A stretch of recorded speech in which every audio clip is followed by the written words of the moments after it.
aku pergi umrah ni, aku nak tengok Allah buka segala kesalahan supaya aku nampak kesalahan pasangan aku. Assalamualaikum warahmatullahi taala wabarakatuh. Allahumma salli ala sayyidina Muhammad wa ala ali sayyidina Muhammad. Alhamdulillah, summa alhamdulillah. Alhamdulillah. Kita bersyukur kepada Allah SWT di atas nikmat iman dan Islam yang terus diberikan kepada kita untuk terus beribadah di atas muka bumi ini, dan alhamdulillah sekali lagi kita bertemu di dalam Bicara Faizin, sebuah podcast ataupun audio siar yang kita bawakan bersama-sama untuk kita berkongsi ilmu, pengalaman, maklumat dan apa saja berkaitan dengan ibadah haji dan umrah dan juga kehidupan. Dan hari ini insya-Allah dalam episod kali ini kita nak menyentuh sedikit hal-hal yang berkaitan dengan rumah tangga. Kerana apabila kita pergi umrah, sudah tentulah di dalam ibadah umrah dan haji itu sendiri ada perbuatan-perbuatan, manasik-manasik yang dijadikan syariat hasil daripada kisah kesabaran, ketabahan, pengorbanan keluarga baginda Nabi Ibrahim, ibunda kita Siti Hajar dan juga anak mereka Nabi Ismail alaihissalam. Jadi alhamdulillah pada saat ini kita bersyukur bersama dengan kita tetamu yang kita jemput dalam episod kali ini nak membincangkan satu tajuk yang berkaitan realiti suami isteri akhir zaman. Yang mana kita lihat sekarang ni ujian dan cabaran antara suami isteri ni sangat-sangat mencabar. Lebih-lebih lagi zaman yang semua perkara mudah didedahkan. Sudah sangat terlalu sedikit perkara-perkara aib ni mampu disorok. Hari ni semua orang mendedahkannya. Jadi alhamdulillah kita bersyukur pada hari ini tetamu yang akan bersama dengan kita ni memanglah kita jemput orang yang arif di dalam bidangnya, dan saya berkongsikan sedikit maklumat kerana mengikut Jabatan Perangkaan Malaysia DOSM, iaitu sebanyak 57,835 perceraian ataupun perpisahan direkodkan pada tahun 2023 dan 44,322 kes melibatkan pasangan Muslim.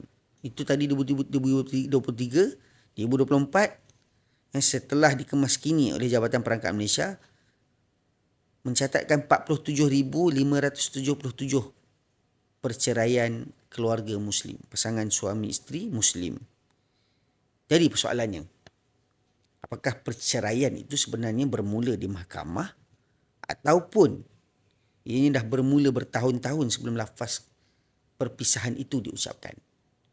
Jadi hari ini saya nak menjemput pendengar di luar sana, penonton di luar sana bersama-sama dengan kita dan tetamu kita, iaitu Tuan Abu Hurairah daripada The Solusi. Alhamdulillah. Selamat datang Ustaz. Baik, terima kasih atas jemputan.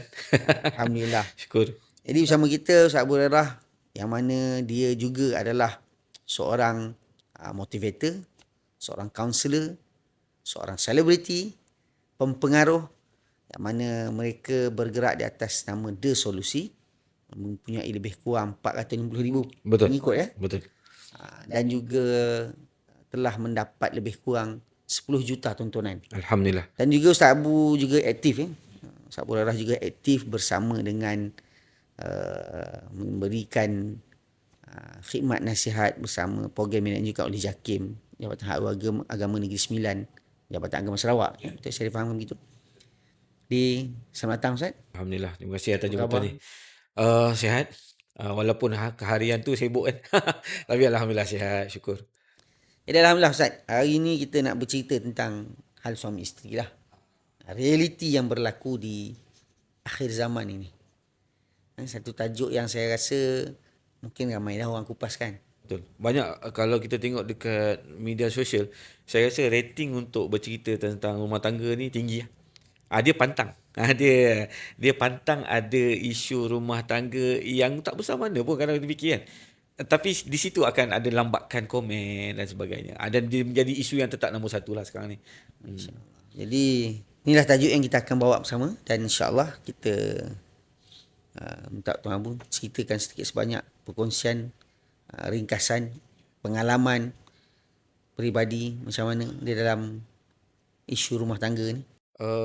Saya kira bermulanya menulis tentang rumah tangga tu adalah ketika mana dia macam permulaan perkongsian tentang rumah tangga ni saya mula menulis ketika saya mendengar banyaknya luahan kan. Sebelum ni luahan kawan-kawan kan, kawan kita, kadang-kadang jiran, kawan-kawan, orang persoalangan semua meluahkan pasal rumah tangga. So bila kita melihat banyaknya luahan, kita pun ada luahan juga. Bukan bermaksud ketika orang meluahkan masalah rumah tangga kat kita, oh kita memang perfect. Kita pun ada masalah yang sama. Tapi bila kita fikir, ada satu benda yang mungkin kita dapat. Contoh, ada seorang ni cerita masalah rumah tangga ni. Kita pun ada masalah yang sama. Tapi kita dapat diselesaikan dengan cara kita buat satu benda ni.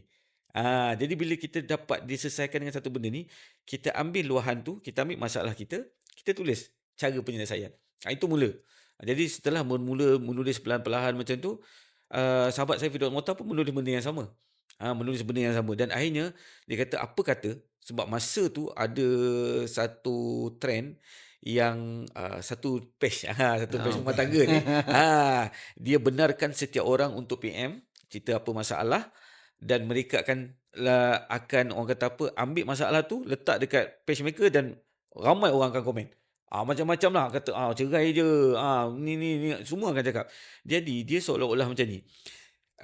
Satu tempat yang tak boleh buang sampah, tapi bila ada seorang yang buang sampah kat situ, Orang ikut semua. orang ikut semua. Ada pula signboard besar tulis dilarang untuk buang sampah di sini. Tapi tak, di situlah paling banyak sampah. Jadi saya dan juga Firdaus Mokhtar, kami rasa kita kena buat satu benda lah kot. Satu benda, kita buat page juga, kita buat satu page, kita cerita tentang rumah tangga dan juga kehidupan. Dekat situ kita tulis terus penyelesaian. Kita tak ada tulis kita tak ada tulis isteri dia macam ni, korang rasa suami kena buat apa? Tak, kita tak tulis tu. Kita tulis terus penyelesaian. Ambil masalah, cerita penyelesaian. Bagi jalan keluar. Bagi jalan. Maksudnya kita pergi kat tempat lombokan sampah tadi, bersihkan sampah-sampah semua, dan kita bagi tahu ada tempat buang sampah yang lebih baik daripada ni. Malah sampah-sampah tu akan diuruskan dengan elok, tidak ada pembakaran, dan alam sekitar akan lebih baik. Maksudnya macam ni. The solusi hadir bersama kita letak di tengah masyarakat supaya kita tak nak ada masyarakat yang begitu lagi. Maksudnya, semua ada je masalah terus up. Ada masalah terus up. Sedangkan masalah tu jangan up dulu. Ada cara dia. Itulah antara permulaan dan solusi, dan membuatkan saya dan juga Firdaus Mokhtar kami menulis tentang solusi, dan alhamdulillah setakat ini kita dah buat video, kita dah buat seminar, kita dah pusing Sabah Sarawak, kita dah pusing Semenanjung, alhamdulillah. Jadi itulah permulaan untuk cerita tentang rumah tangga tu. Insya-Allah. Itulah pengalaman ni, sebab bila kita menceritakan tentang rumah tangga ni, dia tak boleh tidak, dia akan kata apa, yang masalah tu suami isteri. Dia yang campur tangan luar ni banyak ni.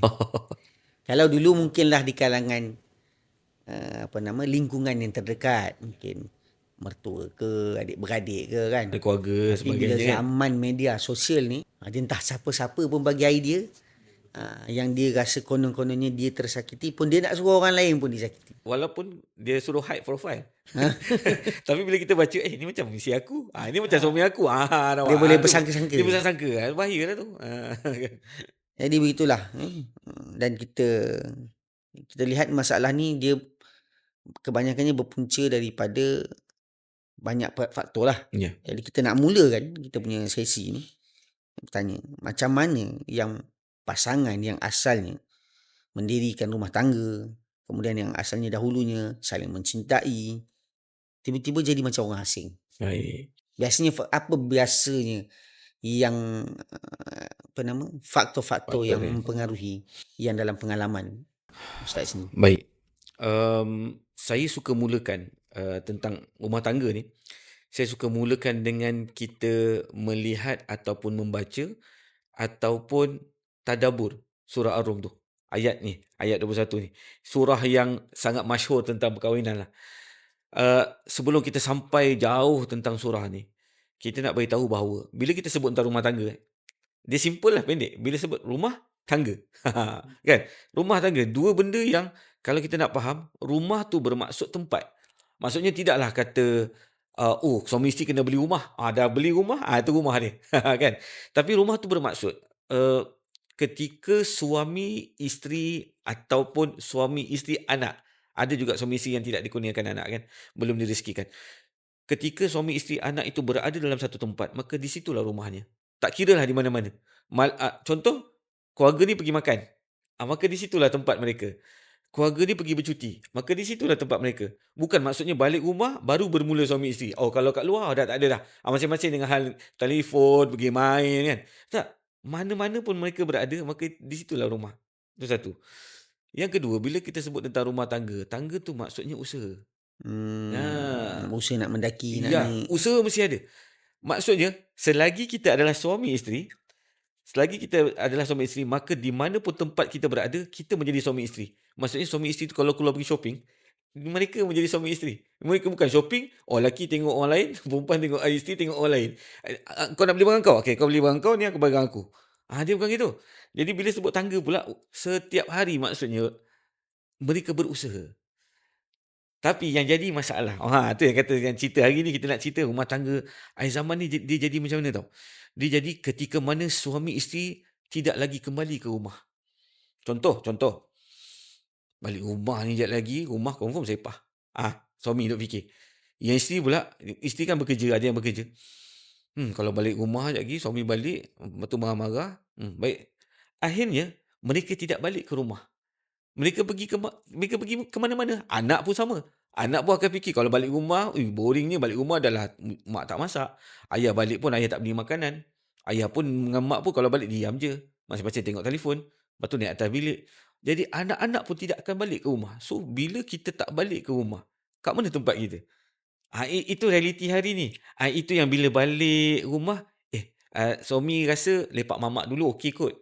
Aku lebih tenang dengan kawan-kawan aku. Isteri, aku nak pergi minum kopi healing seorang-seorang. Tapi di sebalik dia pergi minum kopi seorang-seorang tu, dah ada mata-mata yang jahat yang memandang. Isteri akan mula meluahkan di media sosial. Dia dah mula ada tempat tu. Suami pun ada tempat dia, isteri pun ada tempat dia, anak-anak pun ada tempat. Rumah jadi kosong. Rumah jadi kosong. Siapa yang akan duduk? Kita pun tahu kalau kita tinggal kat rumah kita lama, siapa yang ada kat rumah tu? Kita pun tahu siapa yang ada kat situ. Kan? Jadi bila sebut tentang akhir zaman, rumah dah tak ada, tangga tak ada, confirm tak ada usaha. Rumah dah tak ada, usaha daripada suami isteri pun tak ada pun seorang suami, kalau rumah aku bersepah, aku balik ni aku kena sabar. Isteri aku pun penat. Isteri pun sama. Kalau aku balik ni suami aku marah-marah, dia ada tekanan lah di tempat kerja. Ketika tidak ada tempat dan tidak ada usaha, maka itulah yang terjadi pada rumah tangga akhir zaman. Dan akhirnya rumah tangga kita jadi macam mana? Itu yang kita tengok kat media sosial tu. Masing-masing bermimpi je nak tengok kan, Allah sweetnya kan. Itulah penipuan-penipuan yang ada di media sosial dan akhirnya dia sangat menjadikan lah sebenarnya. Sangat menjadikan rumah tangga di akhir zaman ni. Masya-Allah. Maksudnya perpisahan, perceraian, dia bermula daripada hati lah. Ya. Bila hati tak ada tautan, bertemu pun susah. Apatah lagi nak mengeratkan hati, hubungan hati tu kan. Jadi itulah realiti yang sedang berlaku. Sungguh. Kebanyakan di mana-mana saja. Dan saya rasa ini bukan masalah kita di Malaysia saja. Itu juga masalah di dunia.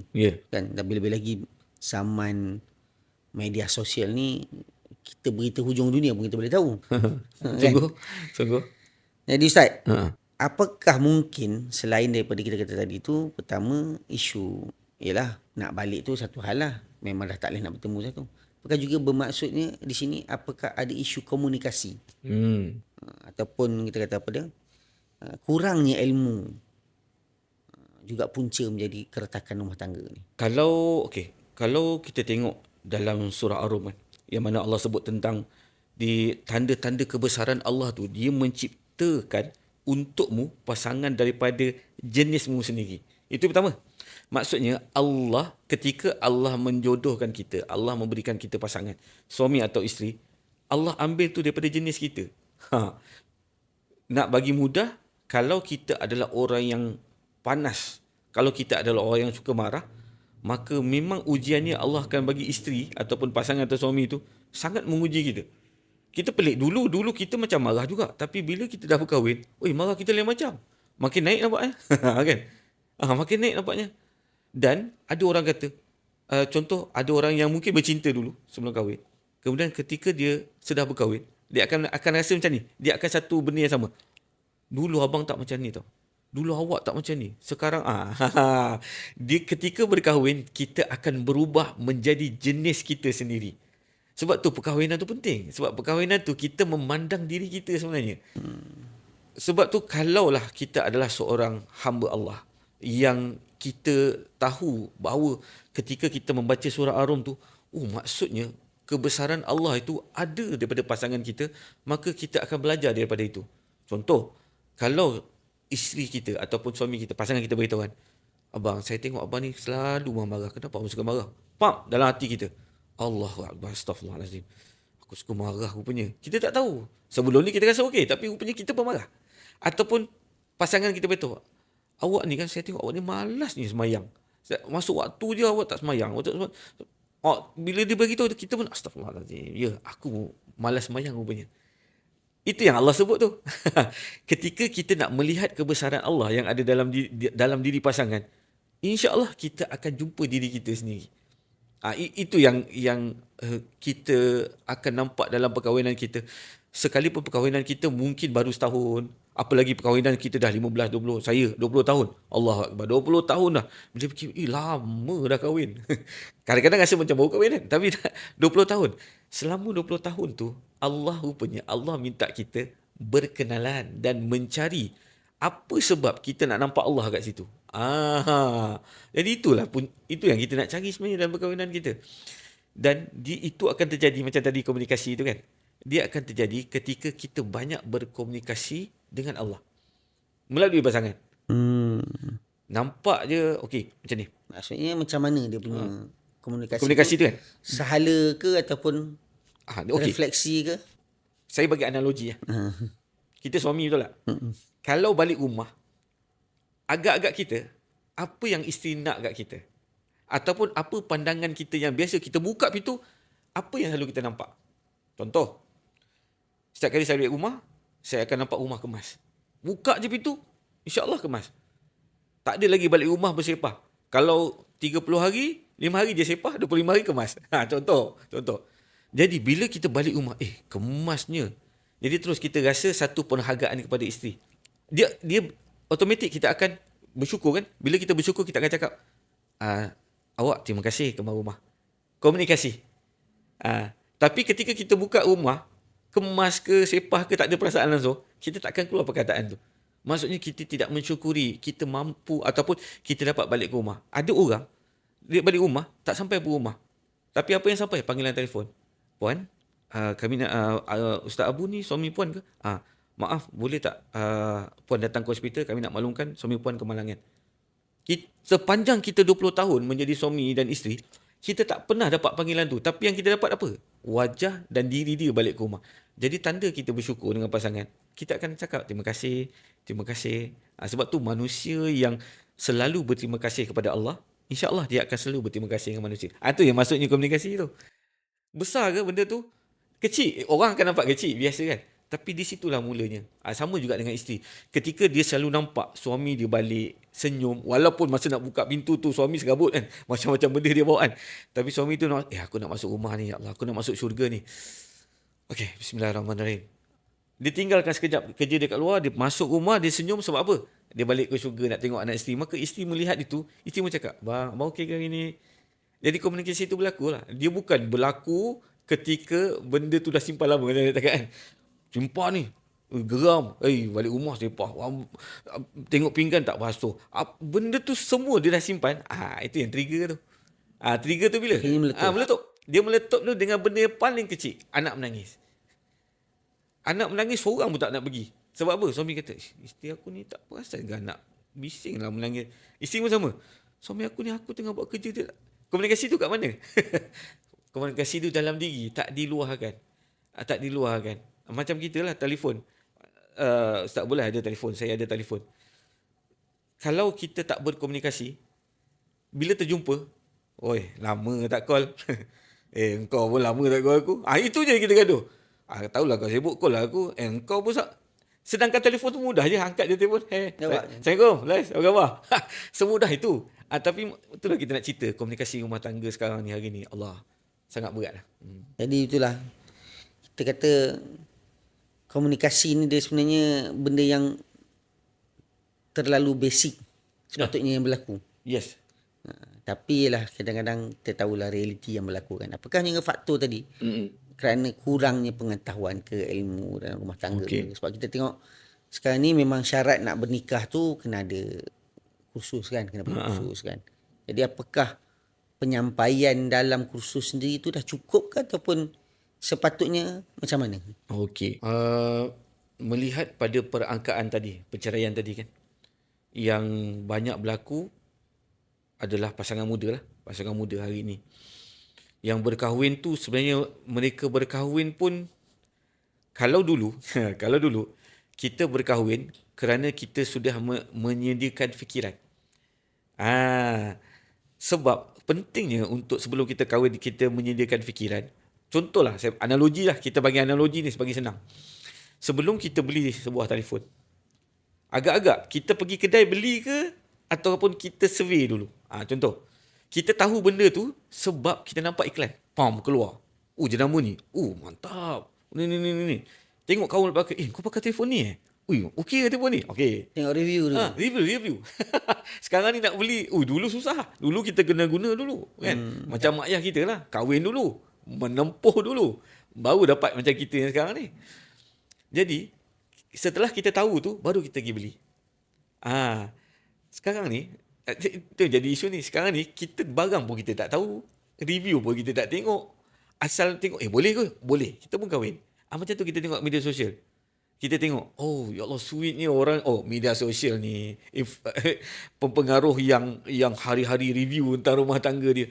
Kita pun rasa, rumah tangga ni okey. Bahagia lah. Seronok lah macam kita tengok kan.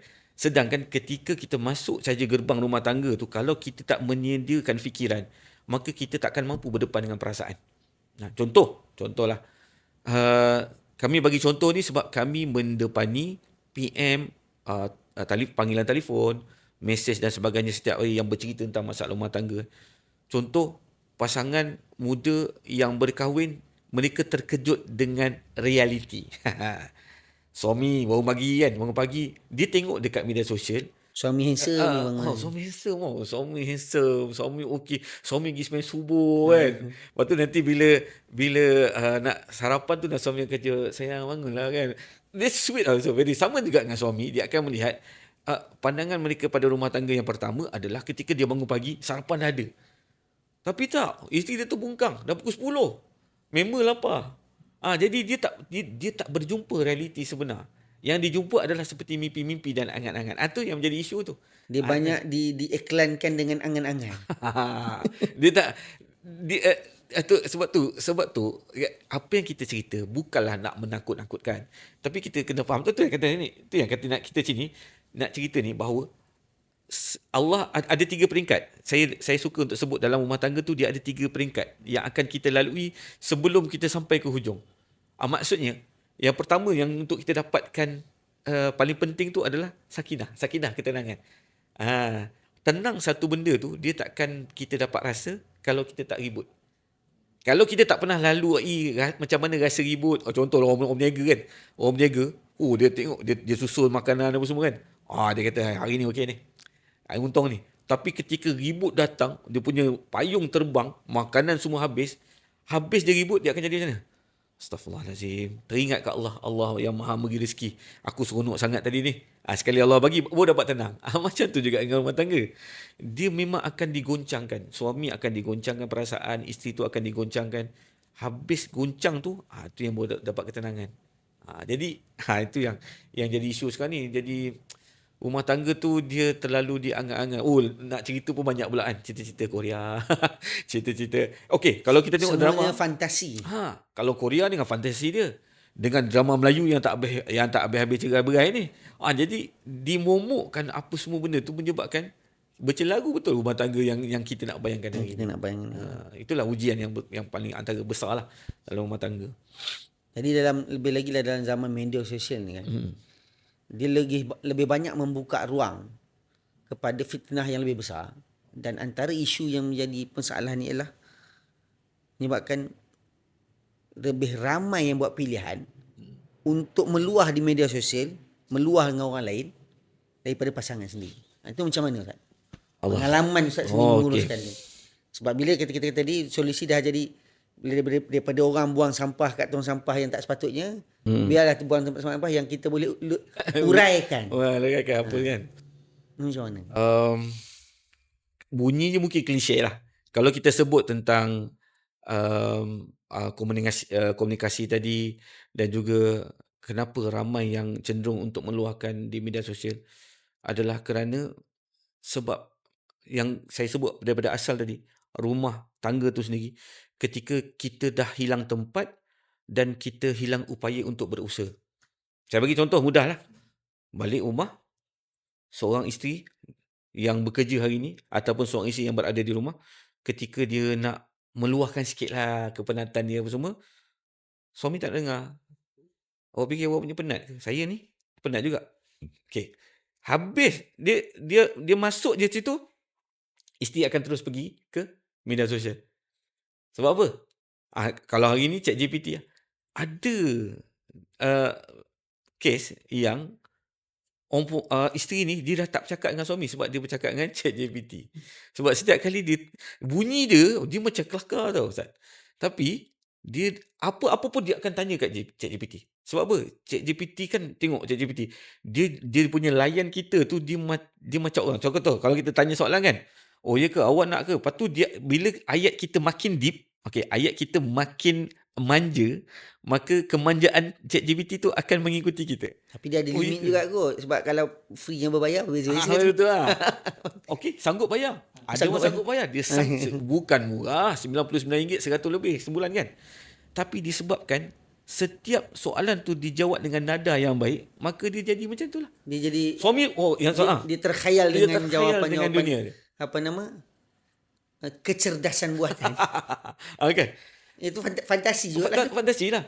Kita nampak macam tu, tapi dia menghilangkan banyak benda, dan suami pula macam, isteri aku dah tak mengadu kat aku. Suami rasa macam, isteri aku tak mengadu dah kat aku ni. Lega. Suami lega. Kau tahu, bini aku dah tak menebel lah. Aku balik rumah dia relax. Kita terlupa, kita tak memberikan Allah kepada isteri kita, lalu dia bertuhankan lain lah. Jawapan-jawapan dia semua daripada situ. Itu ChatGPT, itu belum kita fikir lagi kalau isteri tu dia meluah kat media sosial, dia ada lelaki lain yang datang. Yang dah mula, kesiannya kalau saya lah sebagai suami, dah bermain kat situ. Itu lagi lah, habis lah. Ada habis perasaan. Dah masuk jarum halus. Itu bahagian isteri, bahagian suami pula. Kalau isteri pula, kita balik pula, suami pun ada masalah. Dia nak bercerita, tapi isteri tak nak dengar. Mungkin, abang ni lelaki. Kan, abang lelaki. Abang patutnya abang boleh selesaikan masalah. Sedangkan suami dia just nak meluah. Akhirnya apa? Dia tengah macam tu, suami pun ada dia punya media sosial. Okey, kalau isteri dia cenderung kepada perbuatan, dia cenderung kepada perkataan-perkataan. Kalau suami pula ketika dia kosong nak meluahkan apa, dia lain. Dia mesti pembentukan. Contoh, scroll TikTok. Nampak perempuan joget. Nampak suami visual, isteri perkataan. Maka setiap visual yang datang kepada suami, dia release. Dia release, maka dia berpandukan visual lah. Itu yang banyak tengok video, tengok gambar. Macam tu lah maksud dia. Jadi penyelesaian yang isteri, dia menyelesaikan masalah dia, suami pun menyelesaikan masalah dia, yang masalah tu yang takkan selesai. Yang takkan habis. Nafsu kan? Yang takkan habis. Akhirnya, itu yang berlaku tu. Isteri merasakan, suami aku dah baik, dah elok ni. Dia tak kacau aku dah. Istilahnya suami isteri hari ni, dia seronok kalau suami tak diganggu. Sedangkan apa yang berlaku pada suami isteri di sebalik rumah, itu bukan gangguan. Itulah pertemuan, itulah bibit mesra, itulah kasih sayang. Tapi benda tu halus-halus, kita tak tahu jarum tu, kejahatan tu dah mula merosakkan. Dan akhirnya kita tengok macam Ustaz tengok dekat status kan. Allah, baca status pun kita tak larat. Akhirnya kita tahu semua masalah rumah tangga orang kan. Itulah, jadi kita lihat benda ni lah sangat membimbangkan kerana jarum-jarum halus syaitan tu dia bukan jadi halus lagi dah. Dia dah terlalu terbuka luas di dalam dunia tanpa sempadan kan. Jadi itulah, dia bukan hanya sekadar kita kata menjadi, kadang-kadang mungkinlah bentuk bisikan. Kalau dahulu tu mungkin nak buat tu susah. Tapi sekarang ni bila zaman yang dah terlalu open, orang kata zaman dah berubah ni, faktor-faktor yang lebih berat sehingga menjerumus kepada perzinaan pun lebih mudah terbuka jalannya kan. Itulah yang kita sangat bimbangkan. Jadi memang sememangnya media sosial ni satu cabaran yang besar dan sangat-sangat membuka ruang fitnah dalam bukan saja kehidupan masyarakat. Walaupun benda tu baik, macam kita kata perkara yang kita boleh gunakan kan, macam pisau kita gunakan untuk kebaikan lah. Tapi realiti yang kita tengok sekarang ni dia sangat-sangat menakutkan kerana apa? Faktor Ustaz sebut tadi, faktor tidak ada didikan, dibawa didikan kepada Tuhan kan, perkenalkan Allah. Jadi dan itulah yang kita akui, memang apa yang berlaku di dalam rumah tangga ini sangat-sangat menyedihkan dan mudah-mudahan Allah beri kita jalan keluar dengan sebaiknya. Dan Ustaz, kita dah sebut tentang media sosial dan sebagainya tadi. Jadi setiap benda ni dia mesti ada signal, dia ada mesti pencetus macam trigger disebutkan tadi, dan juga ada benda yang memulakannya. Jadi biasanya sebelum konflik ini jadi lebih jauh ataupun lebih besar, apa punca utama dalam banyak-banyak yang kes-kes yang dijumpa kan, biasanya apa punca utama sampai berlaku konflik yang dah tak boleh terkawal sangat dah tu? Sesuatu yang paling besar yang kita kena akui ketika suami isteri tu dia tak memasukkan Allah, ataupun Allah tu dah tak ada kaitan dengan kehidupan dia. Contoh, apa saja berlaku daripada suami, bagi dia ini lelaki memang nanti. Isteri pula bila berlaku apa pun daripada suami, dia lupa tadi tu yang surah Ar-Rum tu, dia lupa. Yang dia lupa tanda-tanda kebesaran Allah, kenapa Allah bagi ujian, apa hikmah di sebalik apa yang berlaku. Allah dah tak ada. Habislah. Bila Allah dah tak ada dalam rumah tangga, di situ itu adalah punca paling utama. Tak ada pun nak ambil macam satu benda tu, suami isteri tu diam sekejap kan. Ketika mereka berpisah berdua, masing-masing rasa, ya Allah, apa dosa aku? Bukan apa dosa. Ya Allah, apa dosa suami aku ni? Ya Allah, apa dosa isteri aku ni kan? Sampai dia buat macam ni. Bukan. Dia kena melihat diri. Memang sebab tu. Satu kata jenis tu. Allah cipta tu supaya kita dapat lihat. Kita tahu, ya Allah, ada banyak kelemahan. Tapi ketika Allah tu dah tak ada, tu yang masing-masing. Bila Allah dah tak ada, habislah. Semua akan ikut fikiran masing-masing, ikut pandangan masing-masing. Semua akan letakkan, okey, ni sebab jadi macam ni lah. Ini sebab jadi macam ni lah. Tak pandang langsung dosa, tak pandang langsung macam bila terakhir aku dengan suami aku sembahyang jemaah. Contoh, bila kali terakhir aku dengan suami aku makan sama. Bila kali terakhir aku cakap, abang, saya sayang abang. Bila kali terakhir yang kita cakap, awak, saya sayang awak. Sebagai suami isteri ni, benda-benda yang ke belakang ni langsung tak ada. Jadi bila jadi macam tu, itulah punca utama. Ibaratkan kalau naik kapal, suami tengah bawa kapal kan. Ni tengah nak karam ni, tengah bergelumang dengan ombak besar dan sebagainya. Suami dan isteri ataupun kapten dan juga kelasi kapal duduk kat meja bergaduh. Ni siapa yang nak kawal kapal ni? Tak ada siapa nak kawal. Ni siapa nak tolong tengok air ni dah masuk ni? Tak ada siapa. Tapi saling kali, kau kapten saya. Salah menyalahkan.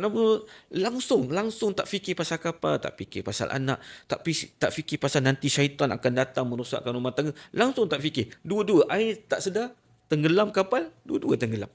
Jadi kita tak perlu cari satu punca yang terlalu jauh. Cukuplah ketika suami isteri itu melupakan Allah, maka habislah rumah tangga tu. Allah dah tak campur tangan, Allah tak melihat, Allah tak pandang. Sedangkan kita duduk dalam rumah tangga ni yang paling besar, kenapa kita, suami tu mencari rezeki berjuang, kenapa isteri di rumah berkasih sayang menjaga anak-anak. Semua benda tu dibuat atas dasar sebab apa? Sebab mereka berdua tu cinta dan sayang dengan Allah, takut dengan Allah. Sebab tu mereka buat. Tapi sebab tu dah tak ada, hanya sebab masing-masing. Itulah yang antara punca paling besar lah berlakunya konflik dalam rumah tangga. Jadi maksudnya hubungan antara hubungan dengan Allah itulah juga jadi penentu juga kepada hubungan sesama manusia. Jadi kalau kita tidak ada hubungan dengan Allah, dengan hubungan manusia pun kita tak ada, maka kita mengundangkan kebinasaan itu datanglah dalam rumah tangga. Dia macam nak balik kampung lah. Ataupun nak pergi satu tempat. Kata nak pergi umrah. Kan? Kita nak pergi umrah. Semangat dah ni. Oh, masing-masing duit dah ada kan. Tiba-tiba masa nak check in. Tiba-tiba, Ustaz Abu punya kursi 1. Isteri kursi 18. Anak kursi 18 tingkat. Perasaan kita semasa tu. Seronok dia nak pergi umrah. Tapi, apa perasaan kita? Aku beli ni, aku nak duduk satu row. Dah terpisah. Tapi bayangkan keadaan sekarang hari ni, yang kita ada di tempat kerja, isteri berada di rumah, anak di sekolah, kita tak ada perhubungan langsung. Yang ada bila? Nanti bila ada kat rumah, nak makan. Nak keluar. Dia jadi kosong dah. Rumah tangga tu hanya sekadar, mungkin kalau sebut tanggungjawab, okey, mungkin sebab tanggungjawab, atau mungkin kalau berpisah nanti orang akan mengata-ngata payah. Isteri pula, kalau aku dah tak ada suami ni, siapa nak bagi aku duit? Contoh. Suami pula, nanti kalau aku dah bercerai nanti apa semua, macam mana? Aku ni lelaki, aku nak benda tu. Contohlah. Aku nak ada isteri. Kan tak ada isteri, aku nak bagi kat siapa? Contoh. Jadi masing-masing semua memikirkan masing-masing, diri masing-masing je. Tak memikirkan Allah langsung, tak memikirkan apa akhirat sebagai matlamat kehidupan. Semua tu tak ada. Jadi dia jadi kosong lah.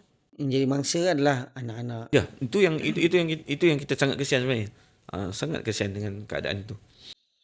Jadi maksudnya dalam kita nak menyelamatkan rumah tangga ni, antara yang perkara terbesar kena letak tepi juga adalah ego lah. Ya. Satu punca yang menyebabkan makhluk yang asalnya berilmu, yang hebat, akhirnya Allah hina, jadi yang dilaknat, kan. Sebabkan ego tu. Menyebabkan ego dan sombong kan. Jadi itulah Ustaz.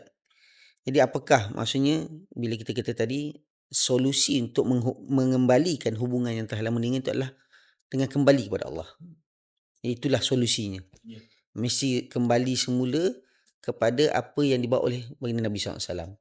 Ingat saya lah, mafhum daripada apa yang Nabi sebut, sebaik-baik kamu adalah yang paling baik kepada ahli keluarga ni. Jelas lah tu. Jelas lah. Jadi kalau kita yang kata nak jadi orang baik, patut ahli keluarga kita lah dulu yang rasa kita lah orang paling baik. Ya. Bukan orang luar. Kalau orang luar merasa kita baik, banyak semua benda yang kita muat naik dekat media sosial, orang akan nampak kita baik. Tapi bila tanya isteri, baiknya suami Puan, dia tu panjang tu, kita tahulah tu. Kan? Contohlah saya yang bercakap pasal rumah tangga dan sebagainya. Anak-anak melihat, isteri melihat, dan mereka adalah orang yang paling tepat untuk melihat saya. Dan kalau orang nak tanya, orang takkan tanya saya. Tanya isteri. Kan gitu kan. Budaya kehidupan masyarakat sekarang, terutamanya kalau kita melihat kepada barat lah. Kehidupan mereka terlalu nafsi-nafsi. Aku hal aku, engkau hal engkau. Termasuk dalam, bukan kata soal hubungan suami isteri, dengan antara ibu dengan ayah dan anak pun begitu. Maksudnya sampai satu peringkat umur, mak ayah dah tak boleh campur dah kehidupan anak-anak. Kan? Ataupun suami isteri masing-masing melakukan kerja peranan masing-masing hanya semata-mata untuk macam kawan, macam itulah. Bukan, tidak ada lagi jelas mengikut syariat itu sendiri kan. Jadi kehidupan tu tak ubah seperti, kata apa maaf kata, macam binatang lah. Kan?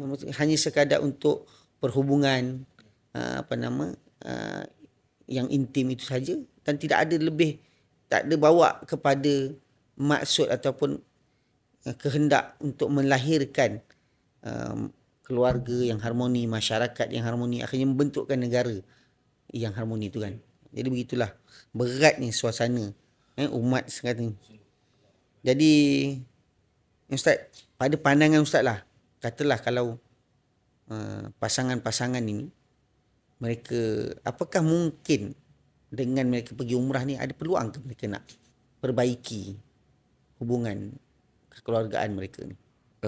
Saya kira yang paling penting sekali umrah tersebut. Saya suka orang kata nampakkan umrah tu dalam bentuk perkataan umrah tu sendiri. untuk manusia rasa aku hamba. Itu je. Kalau kita rasa macam nak pergi umrah ni nak mencari definisi dan sebagainya, saya rasa tu buat satu podcast pun boleh cerita pasal umrah kan. Semua tahu. Semua tahu maksud. Tapi bila kita tengok perkataan umrah tu sendiri, untuk manusia rasa aku hamba, maka siapa pun suami ataupun isteri, dia pergi umrah sebab dia nak bawa diri dia sebagai hamba. Saya bagi contoh lah. Dalam kehidupan saya, sekali saya pernah pergi umrah. Saya rasa tu umrah yang paling indah sebab umrah tu ditaja oleh hamba Allah yang sampai sekarang saya tak tahu siapa dia. Masa saya pergi umrah tu, saya berjumpa dengan ramai orang yang mempunyai sebab kenapa dia pergi umrah. Contoh, saya jumpa dengan seorang pakcik ni ketika saya suka ambil gambar. Jadi bila saya turun, banyak kali saya jumpa dia. Pakcik tu pakai baju biasa semua. Jadi setiap kali nak keluar tu mesti tanya, Abu nak pergi mana? Saya nak pergi jalan-jalan. Saya nak cik ikut. Jadi saya tanya, pakcik pergi umrah dengan siapa? Dia kata, saya pergi umrah dengan bekas isteri. Cakap, bekas isteri ini mesti ada cerita ni kan. Pakcik bekas isteri ini mesti panjang cerita ni. Waktu tu dia kata, dia senyum, dia kata macam ni. Satu hari, isteri dia minta cerai. Dia terkejut lah sebab bagi dia alasan yang diberikan oleh isteri, dia akui dia bukan suami yang baik. Maksudnya, dia tak ada masa, dia tak pandai nak menjadi suami yang romantik mungkin dan sebagainya. Dan dia menunaikan hasrat tu. Maksudnya, aku lemah. Aku tahu di bahagian aku tak boleh nak buat yang terbaik untuk dia. Maka dia ceraikanlah isteri dia. Dia serah. Tak apa. Awak boleh pergi. Anak-anak ke apa, tak apa, saya keluar. Saya keluar daripada rumah, dia buat kerja. Dan bila dia serahkan semua, maksudnya dia ada perniagaan kecil-kecil sikit, semua dia serah pada isteri dia, kosong lah. Jadi bila dia kosong, dia pergi ke satu surau, dia berkhidmat kat situ, dia jadi tok siap kat situ. Bayangkan umur dia kata dia tinggalkan anak isteri dia kira dekat 20 tahun lebih. Maka dia duduk kat situ, dia kata macam ni, apa saja yang dia buat dekat situ, dia kata ini adalah tebusan dosa aku kepada engkau, wahai Allah. Kalau engkau terima taubat aku, satu hari nanti, mana tahu anak isteri aku akan kembali pada aku. Jadi dia buatlah apa. Jadi dah 20 tahun lebih tu, tiba-tiba anak isteri dia datang. Isteri dia tak kahwin pun. Isteri dia tak ada berkahwin sebab isteri dia ada lelaki lain ke, tak ada. Tapi isteri dia datang, dia kata, abang nak pergi umrah tak? Dia kata, saya nak bawa abang pergi umrah lah. Dia kata, jadi dia kata 20 tahun lepas ketika dia melepaskan isteri dengan satu perasaan yang berat. Tapi hari ini dia kata, baru dia tahu hikmah di sebalik apa yang berlaku. Maksudnya, ketika isteri dia bawa dia pergi umrah taja dia, isteri dia meminta maaf dan sebagainya apa semua. Dan akhirnya habis balik daripada umrah, mereka berkahwinlah balik. Bersatulah semula. Tapi dia tak sebut tu. Dia tak sebut isteri dia. Dia sebut, kenapa dia kata sebut bekas isteri dia? Sebab dia nak beritahu dekat diri dia, bersyukurlah banyak-banyak. Kalau sebut isteri tu, nanti dia rasa ni isteri aku ni. Kadang-kadang dia takut dia terlupa, dia kata. Tapi dia ingatkan diri dia, ni bekas isteri dia. Maksudnya, bekas tu maksudnya Allah ambil isteri dia sekejap. Allah sekejap. Apa saya kata, cik 20 tahun cik, lama. Dia kata, tak. Tahun. Tapi kenapa dia kata sekejap? Sebab dia kata sepanjang 20 tahun dia menjadi tok siap. Dia kata dia tak pernah dapat rasa seindah itu. Sepanjang hidup dia mendapat Allah. Dan ketika dia mendapatkan isteri dan anak dia balik, dia kata itulah benda yang paling besar dalam rumah tangga. Sebab tu saya memang suka sangat kalau pergi umrah ni, saya suka sembang dengan orang. Sebab masing-masing mesti ada sebab. Kenapa awak jemput dia? Kalau saya tanya seorang ni, ya Allah cerita dia, saya rasa saya pun tak sanggup. Saya dengar lagi cerita seorang-seorang. Sepanjang saya pergi umrah, saya memang niat nak cerita. Saya nak ambil cerita. Itu belum lagi cerita yang saya pernah tulis di media sosial saya, viral. Dekat 29,000 kongsi, 36,000 like semua. Kisah macam mana isteri sakit. Tapi isteri bagi semua duit. Dia kata, abang kita keluarkan semua duit sepadan. Abang pergi Mekah, abang berdoa kat sana. Yang dibawa tu, kat Mekah kan, kalau Ustaz boleh tahulah, ada orang yang tak ada penginapan yang duduk, tidur kan. Saya jumpa orang macam tu. Dia bawa tu, masa saya dapat cerita ni, masa saya tengok dia tengah pandang macam ni kan. Rupanya, dia bawa bekalan just roti sikit-sikit macam tu. Itu je lah makanan setiap hari. Tapi yang dibawa tu apa? Doa, dia kata. Sepanjang dia ada masa, setiap kali nak tunggu waktu, dia akan doa untuk isteri dia. Bayangkan. Jadi kalau apa lagi suami isteri, kan? Kalau kita rasa macam rumah tangga kita ni dah tak boleh diselamatkan, ataupun kita tak tahu satu cara macam mana, pergilah umrah. Maksudnya bawa hati ni. Bawa diri sebagai hamba. Bukan bawa satu benda yang aku pergi umrah ni, aku nak tengok Allah buka segala kesalahan supaya aku nampak kesalahan pasangan aku. Ada orang macam tu kan. Dia datang, ada problem, dia nak buka. Oh, dekat Mekah. Ya Allah Ustaz, saya baru saya tahu suami saya macam ni.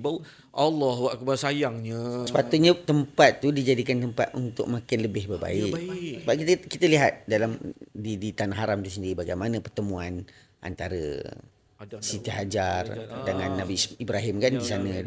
Walaupun ditinggalkan tetapi Nabi Ibrahim tetap datang, dan bagaimana kisah Siti Hajar itu sendiri dalam tarbiyah yang Allah berikan kepada isteri Nabi Ibrahim ni kan. Kesabaran, ketabahan, itu satu benda yang mungkin kita boleh kongsikan juga kan. Dan juga macam mana bumi pertemuan di antara ialah ibunda kita, umat manusia, Siti Hawa dan bapa segala manusia Nabi Adam kan. Jadi mungkin juga pergi umrah tu juga ada satu tempat yang boleh mencari titik temu kan. Itu penting, sebab tu pergi umrah tu kita jadi apa dan kita bawa apa. Kalau kita bawa diri kita sebagai hamba, insya-Allah kita akan jumpa Tuhan kita. Maksudnya kita bertemu dengan Allah. Kita bertemu dengan satu kebaikan yang paling besar kat sana. Sampai kita tak nampak langsung apa keburukan tu semua kita lupa. Tu yang ada orang pergi umrah, dia akan lihat isteri dia, dia sayu. Sebab dia akan datang satu pandangan ketika dia melihat isteri dia, dia lupa segala kelemahan dan kesilapan yang ada. Bila dia melihat isteri dia tu, dia melihat kebesaran Allah dalam isteri dia. Ya Allah, Engkau ciptakan dia, aku dah duduk dengan dia 20 tahun. Takkanlah balik ni aku nak bercerai. Takkanlah balik ni aku nak berpisah. Begitu juga dengan isteri. Ketika pergi umrah, saya kan suka ambil gambar kan. Saya ada ambil gambar satu pasangan, pakcik-makcik lah. Pakcik-makcik. Dia punya seronok balik tu, dia cerita, dia kata, Ustaz bayangkan, saya dengan suami sepanjang kahwin kami tak pernah ada gambar berdua tau. Dia kata, Cik, takkan tak ada pergi, tak ada. Gambar dua tu masih nikah lah. Makan nikah lah. Tapi contoh pergi makan, langsung tak ada. Dia kata langsung tak ada. Gambar-gambar macam yang Santai tak ada. Dan dia punyalah, kata kalau pergi umrah ni, kan dia kata seronok kau dapat gambar dengan suami. Jadi suami ni kenapa dia nak minta gambar berdua? Sebab dia tengok ustaz ambil gambar cantik. Contoh, dia kata, saya tengok ustaz ambil gambar ni. Lepas tu suami dia kata, awak, kita ambil gambar dua lah. Cantik pula gambar berdua. Dia kata, ustaz bayangkan, sampai nak ke Mekah tu doa. Ya Allah, maksudnya dia kata, ya Allah aku tak nak apalah. Aku nak bergambar dengan suami dia. Ada gambar. Terus ada gambar dia dengan suami. Nampak? Sebab tu, titik tempat tu, tempat yang paling, orang kata apa, kalau saya lah, tempat yang membuatkan luruh hati. Pertama kali nampak Kaabah, pertama kali nampak Madinah, saya rasa itu adalah tempat yang paling luruh. Hati kita akan betul-betul jatuh, maka pergilah umrah. Dia bukan soal package paling murah, paling mahal, VIP, bukan. Bila kita nak pergi tu, hati kita dah mula Allah tarik tu. Jadi kalau tali dah dibagi, takkan nak pergi. Duduk dalam laut lemah kan. Orang bagi pelampung. Tengok je pelampung. Kita tak nak pergi paut. Saya kata tak apa. Takkanlah bagi pelampung kat saya. Saya perenang. Saya perenang Malaysia. Saya boleh berenang 100 meter 20 saat je. Kita punya sombong lah tu kan. Orang nak bagi pelampung, ambil je lah. Macam tu juga ketika kita di orang kata apa, okey contoh, ada masalah rumah tangga, kawan 10. Ni ada package ni. Kau tak nak pergi umrah ke? Kan? Okey, package tengah murah ni kan. Itu tanda apa? Allah bagi tu. Sebab kita ada masalah rumah tangga. Tapi bila dah sampai tu, itu maksudnya dorongan. Sambutlah. Ya ke? Macam mana ni? Macam mana nak daftar dulu? Buatlah suka dulu. Dan akhirnya nanti, itu yang nanti Allah bagi dekat masa umrah nanti tu. Jadi sebab tu, kalau saya, pendapat saya, yes, umrah adalah tempat untuk kita betul-betul bagi hati kita dekat Allah. InsyaAllah. Jadi itulah, dah banyak pengalaman, perkongsian Ustaz Abu yang kita dapat. Dan kata kunci yang kita lihat kat sini adalah setiap rumah tangga itu sendiri, walaupun apa saja dalam kehidupan sekalipun, apabila kita nak cari penyelesaian, cari solusinya, ialah kita kembali kepada Allah. Sebab itulah kunci kepada permasalahan. Tapi itulah kadang-kadang kita ni, manusia ni, bila ada masalah pun kita cari Tuhan. Allahu Akbar. Bila dalam nikmat ni, dia melancong ke tempat lain lebih lagi kan. Jadi Ustaz, sebelum kita nak mengakhiri ni, apa satu nasihat yang mungkin Ustaz boleh sampaikan pada pendengar-pendengar kita dalam bicara Faizin ni, perkongsian dan saranan ataupun dorongan ataupun benda yang boleh menjadi satu orang kata apa, azimat ataupun motivasi untuk kita berjuang mempertahankan rumah tangga di akhir zaman ini. Saya kumpulkan nasihat-nasihat ini daripada guru-guru, ibu dan ayah kita. Nasihat saya kira nasihat ini saya kira untuk saya yang direzekikan untuk berumah tangga hampir 20 tahun ni, maka saya rasa ini adalah nasihat yang paling benar, nasihat yang paling tepat, dan saya rasa tidaklah susah untuk kita buat. Yang pertama sekali, ketika kita penat menjadi suami dan isteri, maka ketika kita istighfar dan kita sebut, wahai Allah, kalaulah bukan kerana engkau, kenapa aku buat semua benda ni? Itu adalah benda yang boleh menyelamatkan kita daripada terus hanyut dengan perasaan yang tak apa-apa. Buatlah. Rasa penat jadi suami, rasa penat jadi isteri. Terus astagfirullahalazim, ya Allah, kalaulah bukan kerana engkau, sebab apa aku buat semua ni? Sebut dia banyak kali. Itu yang pertama. Yang kedua, ketika kita pulang ke rumah kita, sebelum kita masuk rumah, kita kena tahu rumah kita ni syurga ke neraka. Kalau kita neraka, kita takkan balik rumah kita. Tapi kenapa kita nak balik? Sebab rumahku syurgaku. Jadi sebelum masuk ke dalam syurga, malu tak kita sebagai hamba Allah? Kita banyak dosa, lepas tu kita muka tak malu masuk je syurga. Macam kita lah, masuk kerja lewat, tak malu ke masuk? Tak, dah lah bos ada dalam tu. Nampak bos, lepas tu masuk selamba je, dah lah lewat. Macam tu juga kita. Sebelum kita masuk rumah, istighfar banyak-banyak. Istighfar. Bismillahirrahmanirrahim. Assalamualaikum ahli syurga. Macam tu. Saya kata, macam tu. Tu antara yang nasihat yang saya dengar. Dan setiap kali balik rumah, itulah yang akan kita lakukan. InsyaAllah, bila kita buat macam tu, kita akan masuk dengan rasa yang ringan. Walaupun rumah kita macam-macam benda ada, masalah dan sebagainya kan. Tapi ketika kita masuk tu, kita akan tenang. Itu yang kedua. Yang ketiga, lazimkan untuk banyakkan berdoa. Lazimkan kita banyakkan berdoa, bermaksud bahawa kita hamba Allah. Kita meminta. Maksudnya, setiap hari, ya Allah, ajarkan aku macam mana jadi suami yang baik. Ya Allah, ajarkan aku macam mana jadi isteri yang baik. Masalah je, ya Allah, tolong anak aku ni. Ya Allah, dia kenapa lah dia. Ya Allah, kenapa? Maksudnya doa kepada isteri, kepada anak tu. Walaupun kita sekarang contoh anak tengah belajar, kita doakan anak di sekolah sana kan. Isteri yang sedang di rumah, kita doakan. Maksudnya benda tu dah juga menjadi hubungan. Sampaikan kita dalam Islam ni, sampaikan ada cara hidup. Setiap nak buat apa, baca doa. Baca doa naik kenderaan, baca doa makan. Bukan takat makan, selepas makan pun ada. Jadi macam mana Allah ajar kita supaya belajar meminta? Maka dalam rumah tangga banyakkanlah minta. Mintalah sebanyak-banyak, tak kisah. Minta sampai orang kata berlepuh, sampai habis. Mintalah banyak-banyak. Jadi saya rasa 3 benda ni adalah menjadi kekuatan utama dalam rumah tangga, dan insya-Allah kita akan selalu dikuatkan oleh Allah. InsyaAllah. Ini sesuai, saya lihat apa yang saranan Ustaz Abu tadi, sesuai dengan saranan Allah SWT dalam surah Al-Furqan. Ada firman Allah, Rabbana hablana min azwajina wa zurriyatina qurratan a'yun waj'alna lil muttaqina imama. Jadi kita berdoa pada Allah supaya Allah berikan kita, anugerahkan kepada kita pasangan dan zuriat yang menjadi penyejuk mata, dan juga menjadikan kita sebagai pemimpin bagi orang-orang yang bertakwa. Di rumahku syurgaku, juga dalam bahasa Arab dipanggil al-jannatul ajilah, syurga yang disegerakan. Jadi kalau kita kata syurga yang disegerakan tu, kalau kita cari di luar berarti malang lah. Sepatutnya kita sendiri, bukan hanya sekadar kita suami yang menjadi pemimpin untuk menjadikan rumah tangga kita tu sebagai syurga yang disegerakan di atas muka bumi ni. Bergotong royong lah dengan isi rumah ni. Yang disegerakan rumah tangga tu laju je Allah bagi. Subhanallah, amin. Itulah indahnya Islam sebenarnya dalam kehidupan kita ni. Setiap apa saja hubungan tu, dia tak boleh terlepas tidak mesti berlandaskan syarak. Jadi apa saja yang berlawan dengan syarak tu, saya yakin itu pasti akan mendatangkan masalah. Macam Ustaz kata tadi lah, kan, bila kita buka ruang kepada berhubung dengan yang bukan mahram kan, mengadu bercerita masalah-masalah pada, jadi kita faham kat situlah yang membuka kepada pintu kepada penzinaan dan sebagainya kan, syaitan masuk jarum. Jadi ini semua perkara-perkara ni kalau kita faham dan kita bawa kembali kepada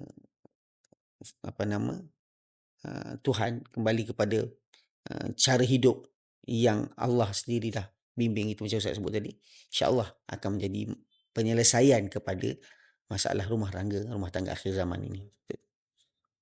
Jadi Ustaz, terima kasih. Alhamdulillah. Sama-sama banyak perkara kita belajar Ya, sungguh. dalam siri kali ni. Sungguh alhamdulillah. Dia memang agak berat dan saya sebenarnya macam kalau kita pergi umrah tu memang kita akan kongsikan kepada jemaah. Kita tunjukkan kepada mereka ketika sa'i itu bagaimana kan. Apa yang dilakukan oleh seorang isteri yang mentaati perintah Allah dan ditinggalkan di tanah tandus dengan Siti Hajar tu.